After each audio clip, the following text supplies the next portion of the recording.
মই এইখন মহাবিদ্যালয়ত 2017 পৰা কাম কৰি আছোঁ প্ৰবক্তা হিচাপে ছায়েন্স ষ্ট্ৰীমত। তাৰপাছত সেইটো সময়ৰ পৰাই প্ৰথম আমাৰ আছিলে খৰ্গেশ্বৰ ডেকা ছাৰ, তাৰপাছত আহিলে আমাৰ যাদৱ গোস্বামী ছাৰ, তাৰপাছত আহিলে উমেশ বড়ো ছাৰ। তিনিজনৰ অধ্যক্ষ পালোঁ এতিয়ালৈ। চ' আমি কাম কৰি আছোঁ। তাৰপাছত আমি গৌৰেশ্বৰ মহাবিদ্যালয়ৰ শিক্ষা জগতটো বা শৈক্ষিক পৰিৱেশটো ভাল কৰিবৰ কাৰণে আমি প্ৰথমৰ পৰাই চেষ্টা কৰি আছিলোঁ। যাৰ কাৰণে মই স্পেচিয়েলি মোৰ ডিপাৰ্টমেণ্টটো ক'ম, মই কেমেষ্ট্ৰি ডিপাৰ্টমেণ্টৰ হয়। চ' প্ৰথম বেটছত আমাৰ মেজৰত আছিলে 7জন, তো 7জনো ফাৰ্ষ্ট ক্লাছ পাইছে। ছেকেণ্ড বেটছত 6জন আছিলে, 6জনো ফাৰ্ষ্ট ক্লাছ। এতিয়া 13 বেটছত 13জন আছিলে, থাৰ্ড বেটছত 13জন আছিলে, 13জনো ফাৰ্ষ্ট ক্লাছ।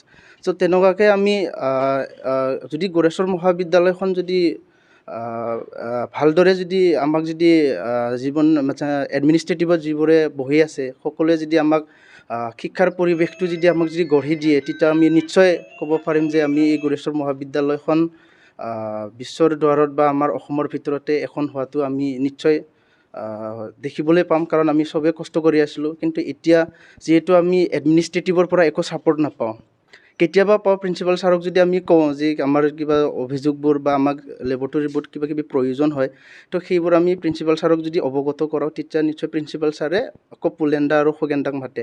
চ' কিন্তু আমাৰ মূল উদ্দেশ্য হ'ল কি, আমি যিহেতু আমাৰকৈ চবৰে ওপৰত মহাবিদ্যালয়খন যিটো অধ্যক্ষ ছাৰ, চ' ছাৰক আমি ইনফৰমেশ্যনটো জনাওঁ, তেতিয়া ছাৰে সদায় পুলেন বৰাক মাতিব। পুলেন বৰাই যি কয় সেইটোহে হয়।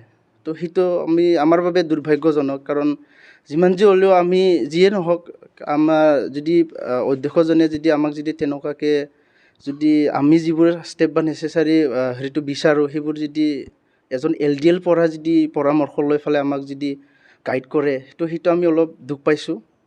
লগতে সেইদিনা আমাৰ নতুনকৈ ৰুচাৰ পৰাও বহুত আহিছে, আমাৰ ছায়েন্স ব্লগৰ নামতো আহিছে ৰুচা 2.0 পৰা। চ' মোৰ তাতে তথ্যবোৰ আছে, লাগিলে আপোনালোকক মই দিব পাৰিম। আমাৰ laboratory construction, new laboratory construction নামত 23 লাখ কিমান বা আহিছে। তাৰপাছত আৰু লেবৰেটৰী ইকুইপমেণ্ট কিনাৰ নামত 20 লাখ আহিছে। কিন্তু আজিলৈ লেবৰেটৰী ইকুইপমেণ্ট আনাটো আমি দেখিবলৈ পোৱা নাই। প্লাছ যিটো নতুন লেবৰেটৰী বনোৱাৰ যিটো আমাৰ ফাণ্ড এলটমেণ্ট হৈছে ৰুচাৰ পৰা, তো সেইটো আজিলৈকে ক'ত বনাইছে মই গম পোৱা নাই। তো সেইটো নিশ্চয় যদি কলেজ কৰ্তৃপক্ষ বা আমাৰ এডমিনিষ্ট্ৰেশ্যনে যদি বনাইছে, সেইটো মই গম নাপাওঁ। কিন্তু ৰুচাৰ পৰা অহাটো, কাৰণ 2.0 মেবি 2020তে আহিছিলে চাগে, তো এতিয়ালৈ 2 বছৰ হৈ গ'ল। সেইখিনি ফাণ্ডটো এলটমেণ্ট যদি যিহেতু অলৰেডি আমাৰ নামত আহিছে, সেইখিনি ইউটিলাইজেশ্যন কৰিলে মই ভাল পাম। তো আমি শাস্তি মানে কেইদিনমান আগতেতো আমি গম পাইছিলোঁ যে পুলেণ্ডা ট্ৰেন্সফাৰ হোৱা বুলি আমি গম পাইছিলোঁ। কিন্তু এতিয়া কি হৈ আছে কি আমিতো একো গম পোৱা নাই। তো সেইকাৰণে আশা কৰোঁ, যদি গৌৰেশ্বৰ মহাবিদ্যালয়খন যদি ভালদৰে যদি চলিব লাগে, তেনেহ'লে নিশ্চয় পুলেণ্ডাৰ ওপৰত কিবা এটা যি মানে গভৰ্ণমেণ্টৰ হাতত বা যি অভিযোগ বা হেৰিৰ ভিত্তিত মানে ষ্টেপ ল'ব পাৰে, সেইটো ল'লে ভাল হ'ব বুলি মই আশা কৰোঁ। এটা কথাত ক'ব গ'লেতো ছুপাৰ প্ৰিন্সিপালে হৈ আছে এতিয়া, কাৰণ পুলেন বৰাৰ কথাৰ অবিহনেতো আজিলৈকে একো হোৱা দেখাই নাই। কাৰণ ইভেন সিদিনা আমাৰ GB প্ৰেছিডেণ্ট ছাৰৰ ৰিজাইন দিব লগা দিছে। কাৰণ মিটিঙত এটা হয় কথা, বাহিৰত আমি যেতিয়া ওলাই যাম চবে, তাৰপাছত কি হৈ থাকে আমি গমেই নাপাওঁ, তেনেকুৱা টাইপ। মানে আমাৰ এইটো বছৰত মানে FA আহিছিলে আমাৰ FAৰ বিষয়ে। চ' আমি প্ৰিন্সিপাল ছাৰৰ তাত, আমাৰ ছায়েন্স ষ্ট্ৰীমৰ হয় FA আহিছিলে আৰু। ত' প্ৰিন্সিপাল ছাৰৰ তাত আমি একেলগে চবে মানে আমাৰ ষ্টাফটো, টিচিং ষ্টাফে মানে কথা পাতিবৰ কাৰণে গৈছে আৰু, যেনে কেনেকুৱা কি হয়, ডিষ্ট্ৰিবিউশ্যন হয়। তো এইটো আমি প্ৰিন্সিপাল ছাৰৰ তাত যেতিয়া আমি কথা পাতি আছিলোঁ, তাৰ মানে মাজতে পুলেণ্ডাই আহি পেলাই মানে ইণ্টাৰফেয়াৰ কৰিলে আৰু। পুলেণ্ডা মানে আমাৰ LDA পুলেন বৰা দায়ে আহি পেলাই মানে মাজতে ইণ্টাৰফেয়াৰ কৰিলে। চ' আমি মানে বেয়া লাগিল আৰু যেনিবা। ইয়াৰ পিছত আমি ক'লোঁ যে আপোনাৰ লগত আমি কথা নাপাতোঁ, আমাৰ মাজত মানে ইণ্টাৰফেয়াৰ কৰিব নালাগে বুলি ক'লোঁ আৰু আমি। ইয়াৰ পিছত মানে বিশেষকৈ মই কৈছোঁ আৰু এইখিনি কথাটো আমি চবে যিহেতু বেয়া লাগিলে। তো ইয়াৰ পিছত মানে পুলেণ্ডাৰ মানে বেয়া লাগিলে, মানে খং উঠিলে আৰু, তুমি কোন হয় মানে মোক এনেকুৱা ক'ব পাৰা, তুমি মানুহ চিনি পোৱা নাই নেকি, এনেকুৱা ক'লে আৰু কি।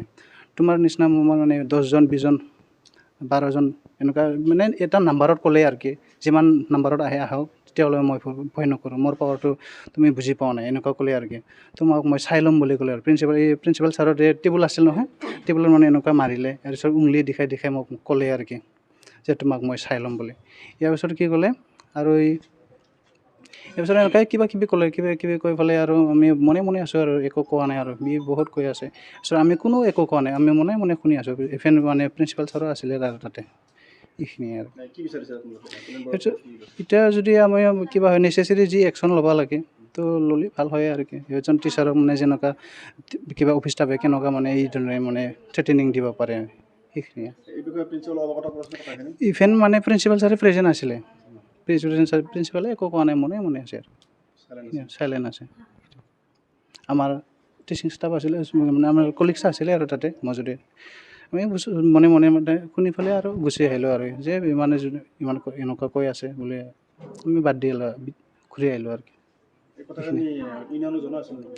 ইউনিয়নক আমি এতিয়া শুনিছে নেকি নাজানো, আমি জনোৱাৰ মনত নাই মোৰ মনত নাই। আমি মানে কাকো এইটো এনেকুৱা জনোৱা নাই, যেনিবা ক'লেও যেনিবা কাক ক'ম, যেনিবা আমি প্লেটফৰ্মৰ পোৱা নাই। ইভেন যেতিয়া যোনদিনা হৈ আছিলে, ইভেন প্ৰিন্সিপাল ছাৰে আছিলে, প্ৰিন্সিপাল ছাৰে মনে আছিলে, তো প্ৰিন্সিপাল ছাৰকে ক'ব লাগিব আমি ক'লে। তো আমি এইদিনা যদি ছাৰে গম পায় আৰু নোকোৱাৰ মিনিঙে নাথাকে, ইয়াৰ কাৰণে নক'লোঁ আৰু। মহাবিদ্যালয়ৰ বিদ্যালয় পুলেনবাৰৰ প্ৰতি বহুত অভিযোগ আহিছে, যিটো আপোনালোকৰ নিৰ্যাত কৰিছে, গতিকে আপোনালোকে আজি এই জৰিয়তে পুলেনবাৰৰ বিভিন্ন ব্যৱস্থা ল'ব লাগিব, ব্ৰিটিছৰ পৰা